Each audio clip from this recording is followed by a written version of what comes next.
Tarafani Uvira ambako viongozi wa kidini katika nyanja za juu za Uvira na Fizi Mwenga wamesema kuwa wako tayari kuweza kusindikiza mchakato wa utafutaji amani katika eneo yao. Masemi hao yaliweza kuhalalishwa usiku wa jana wakati wa mkutano ulioandaliwa na shirika la kuweza kufanya ufuatiliaji wa kusitisha vita iliyofanyika kunako Hotel Swiss Plaza katika Avenue Mapinduzi katika karta la Songo mtaani Kalundu. Bwana Matabishi Rashid Samuel, kiongozi wa kamati hiyo ya ufuatiliaji ya kusitisha vita kutoka mpango wa DDRCS ambayo iliweza kuidhinisha na serikali ya nchi ya DRC, na amesema kuwa ndiyo njia moja ya kuweza kuleta ustawi katika mashariki mwa Jamhuri ya Kidemokrasia ya Kongo ambayo inakuwa na mizozo nyingi za kivita. Na hapa azungumuza. Cha msingi kukusanya viongozi wa madini wamekuja waoneshe kwamba programe ya DDR imekwisha kuwa. President de la Republique muvizio yake ameitia na akaipatia mheshimiwa Tomi Tambwe ili kwamba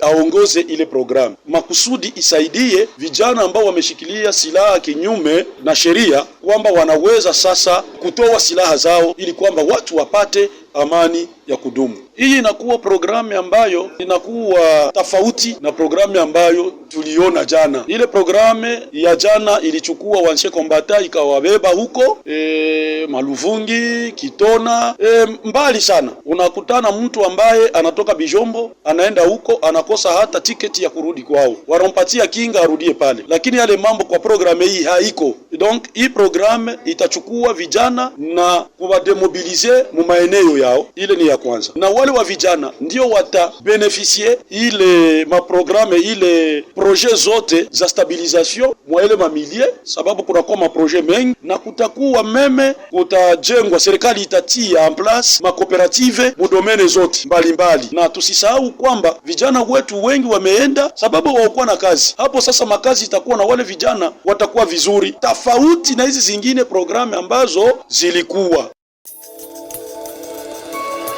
Kivu Times. Kivu